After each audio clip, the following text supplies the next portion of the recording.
picture the heavy, just oppressive heat of Washington, D.C. in the summer of 1881. It is sweltering. Yeah, exactly. And a man walks into a local hardware and gun shop, and his suit is threadbare, his cuffs are frayed. I mean, he looks totally destitute.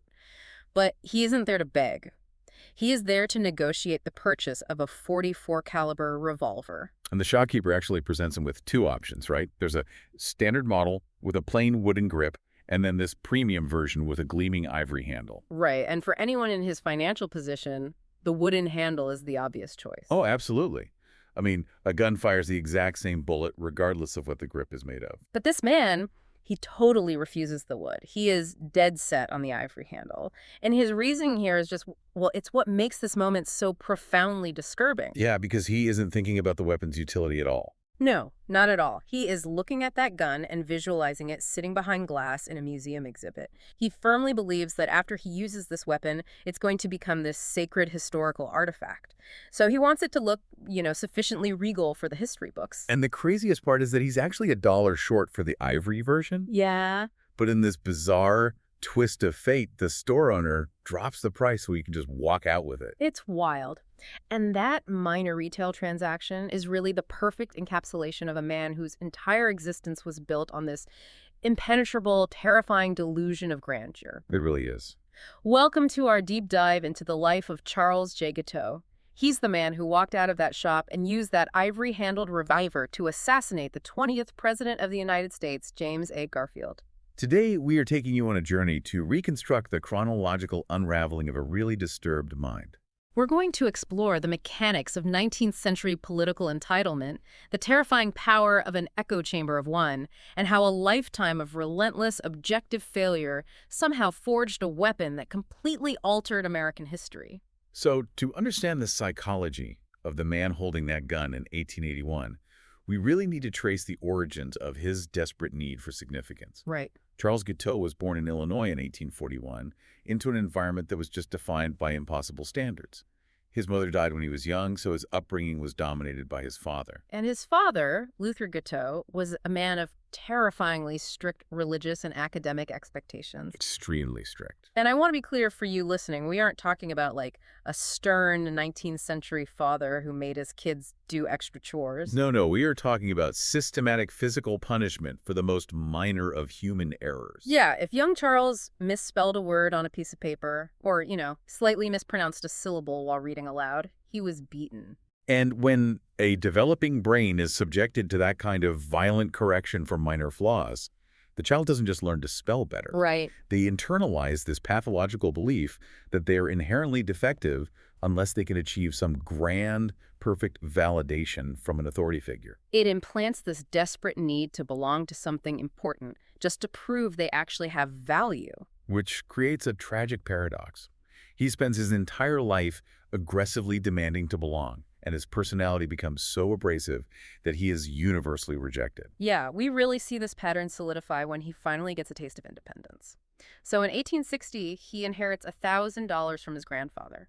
Which was a lot of money back then. Yeah, if you adjust that for inflation, he basically hit a modest lottery. So he announces he is going to attend the University of Michigan. But the ambition totally outpaced his actual abilities. He failed the entrance exams because he fundamentally lacked the academic discipline or preparation required. So his brain immediately reframes the failure. Instead of studying harder, he just pivots. Right, he's been receiving letters from his father praising a utopian religious sect in upstate New York called the Oneida community. So Guiteau decides secular education is beneath him anyway.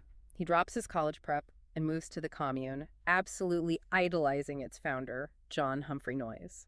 And the Oneida community is a crucial context here. I mean, this was a radical experiment in utopian living. Yeah, they practiced something called complex marriage, which was essentially an early form of free love. Exactly. The community was literally designed to dismantle traditional boundaries of jealousy, exclusivity, and social rejection. Everyone was supposed to be accepted. Everyone was supposed to be intimately connected. But think about that dynamic for a second. Imagine getting fired from a modern, supposedly no-rules startup because your personal vibe was just that unendurable. It's hard to even picture. But that is exactly what Guiteau managed to achieve at Oneida. In a commune literally engineered around radical acceptance, he was so overwhelmingly disliked that the women of the community gave him a mocking nickname. Charles Guiteau. Charles Guiteau. I mean, it is a devastating indictment of his social presence. Yeah, the very utopian haven his father praised found him completely intolerable. Oh. Even the leader Guiteau worshipped eventually concluded that Charles was hopelessly irresponsible and probably mentally unwell. So he leaves Oneida and attempts to launch a religious newspaper based on their principles. Which collapses immediately. Instantly. And then he decides to sue the community for back wages for the time he lived there. He genuinely feels he is owed compensation for gracing them with his presence. It gets so embarrassing that his own father actually has to write apology letters to the community leader. Right.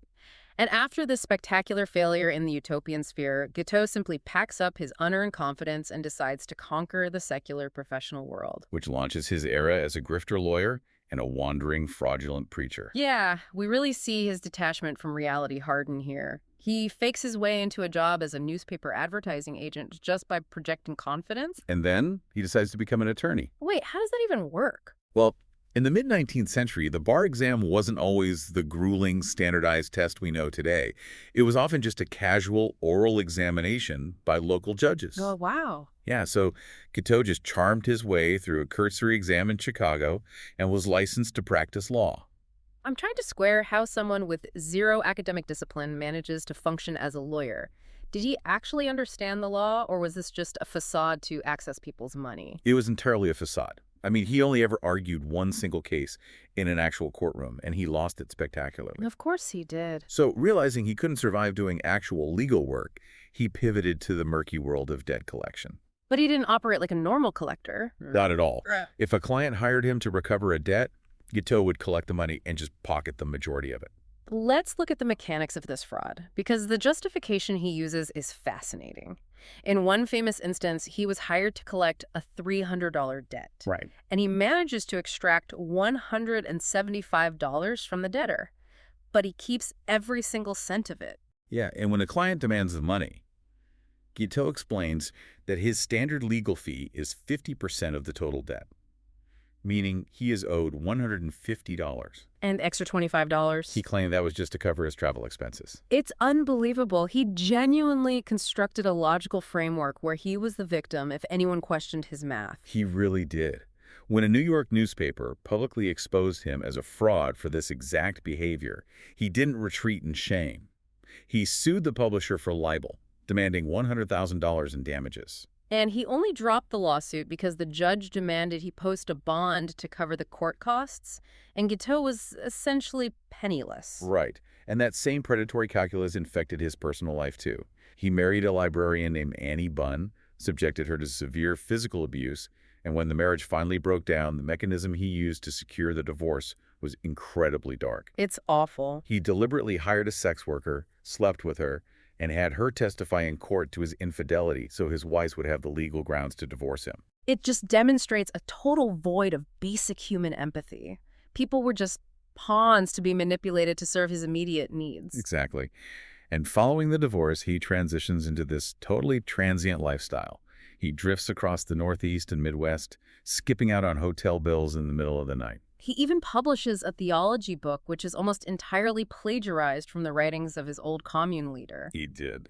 I want to ask you to analyze the survival mechanics of a mind living like this. Because, you know, if you or I rent out a lecture hall, print flyers for speech, and only 3 people show up, we adjust our behavior. We recognize a failure. Right. How does a person who is constantly fleeing unpaid bills and speaking to empty rooms maintain this massive superiority complex? Well, to endure that level of objective, relentless failure without collapsing into a depressive spiral requires profound psychological armor. Right. It's a defense mechanism. Exactly. We are witnessing the deep roots of serious instability here. A healthy brain interprets an empty room as a lack of interest. Guiteau's brain interpreted an empty room as proof that society was too intellectually stunted to comprehend his divine genius. He actually began comparing his struggles to those of the Apostle Paul. Yes, his narcissism became a survival mechanism, actively warping his perception of cause and effect so that he was never at fault. And that warped perception perfectly sets the stage for the turning point of his life. A fractured mind often just needs a massive catalyst to completely break from reality. And Guiteau finds his in the summer of 1880 aboard a steamboat. Right, the SS Stonington. So the Stonington was traveling through Long Island Sound in a heavy, blinding fog when it collided violently with another vessel. It was a chaotic, horrific disaster. The other ship caught fire and sank, resulting in dozens of casualties. But the Stonington stayed afloat, and Guiteau walked away without a single scratch. Which, for a man who already suspects he is an instrument of God, surviving a deadly shipwreck isn't just luck. It's the ultimate confirmation bias. Yes. That survival instinct immediately mutated into divine validation. He concluded that God had spared him because he had a monumental, world-altering task to complete. And he decided that task was political. Which brings us to the 1880 presidential election. Right, and we should probably unpack how the government actually functioned back then, because it's very different from today. Yeah, the Republican Party was deeply fractured into two camps. You had the stalwarts, who wanted former President Ulysses S. Grant to run for a third term, and the half-breeds, who backed James G. Blaine. And the core issue dividing them was the spoils system, also known as patronage. Because if you're listening to this today, you are used to a modern civil service where government employees keep their jobs when a new president is elected. That was definitely not the case in 1880. The spoils system meant that government jobs, from lucrative customs house positions down to local postmasters, were the literal currency of political power. Right. You campaigned for a candidate, and if they won, they fired the opposition's people and gave you a government salary as a reward. The stalwarts fiercely defended this system. The half-breeds wanted civil service reform to end it. So Guiteau aligned himself with the stalwarts. He wrote an incredibly generic, uninspired speech praising Grant. But when a dark horse candidate, James A. Garfield, unexpectedly clinched the Republican nomination, Guiteau didn't write a new speech. No, he just took a pen, crossed out the word Grant, wrote in Garfield, and changed the title. Yeah, he distributes printed copies of this heavily edited, plagiarized document at a party headquarters in New York. He might have read it aloud to a tiny group of people once or twice, but when Garfield narrowly wins the presidency that November, Guiteau's grandiose delusion just runs the numbers. He convinces himself that his specific speech was the tipping point that won the election. And under the logic of the spoils system, if you deliver the presidency, you are owed a massive reward. Guiteau decides his reward should be a consulship. Initially, he considers Vienna, but eventually decides that Paris is more suited to his refined tastes. So he relocates to Washington, D.C. to collect his prize, and his daily existence is a stark contrast to his demands. He is basically a squatter, sneaking into boarding houses, using the facilities, and slipping out before the landlord can demand rent. He wanders the freezing, snowy streets of the capital in a threadbare suit without an overcoat or even boots. He spends hours in hotel lobbies reading discarded newspapers just to track the movements of the president's cabinet, all while relentlessly writing letters demanding the Paris consulship. And he isn't just writing letters. I mean, he is physically infiltrating the halls of power. He repeatedly corners the newly appointed Secretary of State, James G. Blaine, demanding his post. This is where we have to pause, because to a modern listener, the idea of an unhoused, visibly unwell man stalking the Secretary of State and wandering into the White House without triggering massive security alarms sounds totally impossible. It really does. How did he get so close? Well, it highlights the extreme accessibility of 19th century politics. There was no Secret Service guarding the president yet. The culture demanded that politicians be accessible to the public. Right. When a new administration took over, thousands of average citizens would literally swarm the executive offices, lining the hallways and demanding jobs under the spoils system. Abraham Lincoln famously complained about being trapped in his office by hordes of office seekers. Exactly. Guiteau was just one more face in a sea of desperate men, which is why he was able to get so close so often. And that access continues until May of 1881, when Secretary of State Blaine finally snaps. He explodes at Guiteau, screaming at him never to speak to him about the Paris consulship again as long as he lives. Which for Guiteau isn't just a rejection. It is a nuclear strike on his alternate reality. If his brain accepts this rejection, it has to accept that he's a failure. So since his psychology won't allow that, it invents a new, much darker divine mission. The logic flips. If the Republican Party refuses to reward the man who put them in power, then the president is an obstacle to God's will. Guiteau frames it with a very specific, chilling vocabulary. He doesn't call it an assassination. He calls it a removal. He rationalizes that God wants him to remove Garfield to heal the rift in the Republican Party. By eliminating Garfield, the vice president, Chester A. Arthur, who was a stalwart, would take power.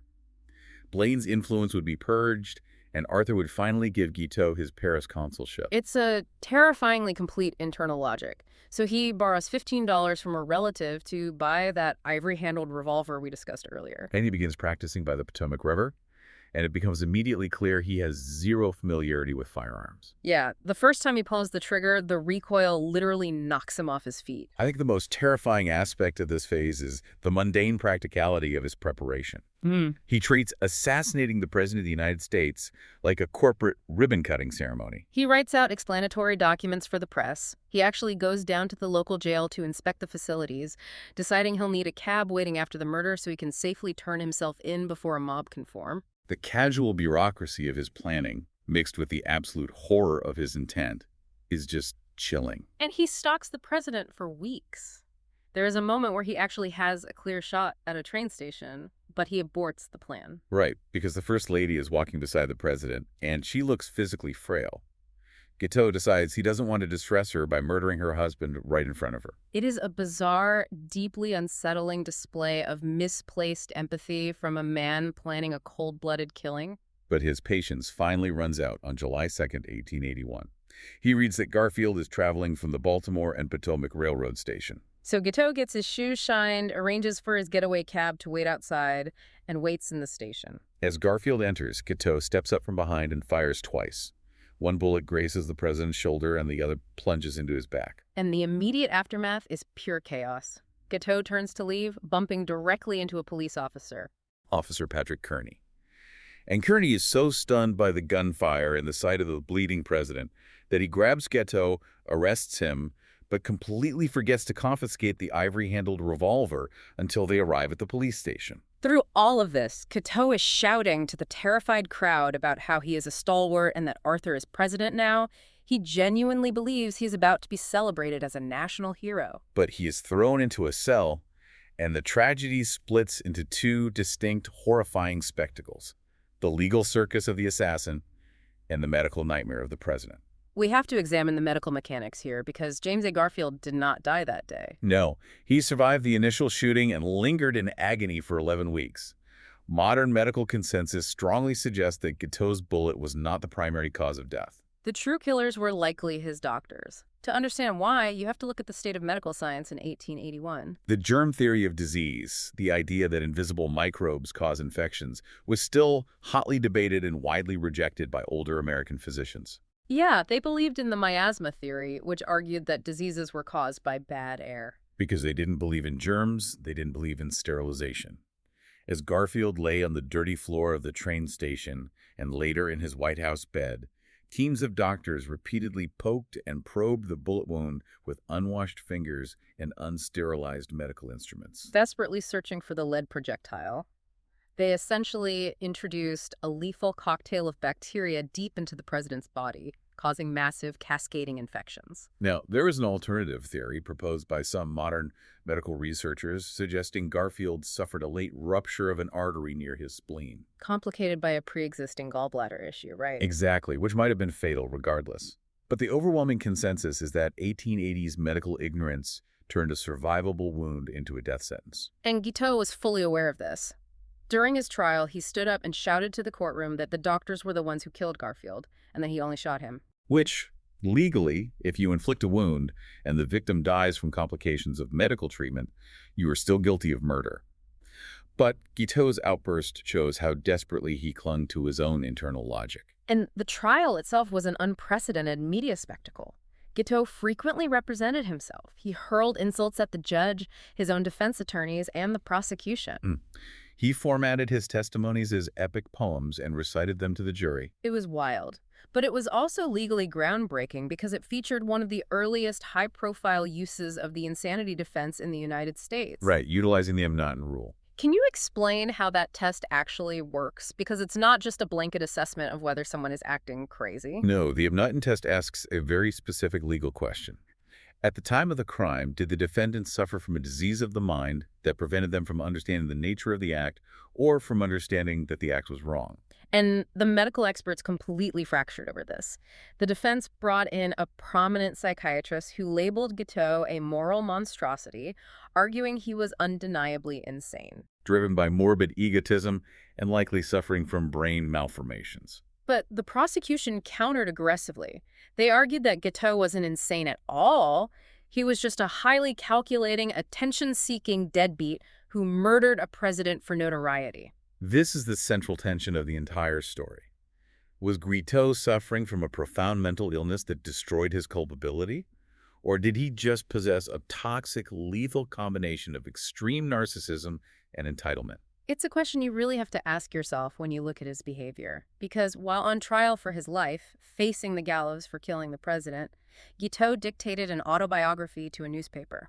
And he used the final paragraph to place a personal ad. Yes, seeking a nice Christian lady under 30 years of age, he would just smile and wave at reporters, completely oblivious to the fact that the entire nation wanted him dead. The jury ultimately sided with the prosecution. They didn't care about the psychological nuance. They saw a man who coldly planned a murder. On January 25, 1882, they found him guilty. When the verdict was read, Guiteau exploded, screaming at the jury and calling them all low, consummate jackasses. He was sentenced to hang. Yet, even sitting on death row, his delusions provided absolute armor. He was utterly convinced that President Arthur, the man he installed in power, was going to pardon him at the last minute. He literally spent his final weeks drafting plans for a national lecture tour and a presidential run in 1884. But the pardon never materialized.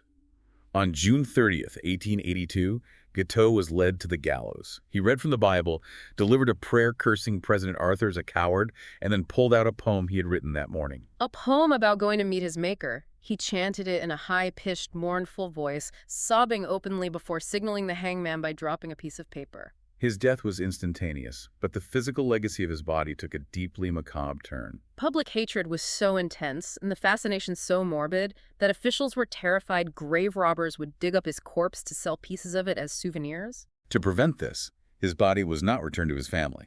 It was autopsied and systematically dismantled. His skeleton was bleached and stored.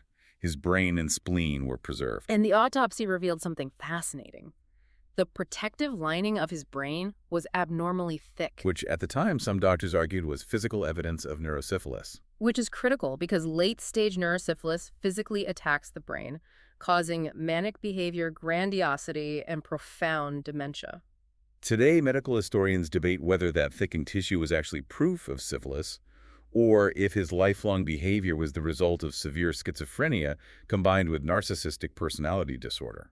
You can still see portions of his brain preserved in jars at a medical museum in Philadelphia today. It's a deeply unsettling physical end to a deeply unsettling life. Which leaves us with a final thought to consider.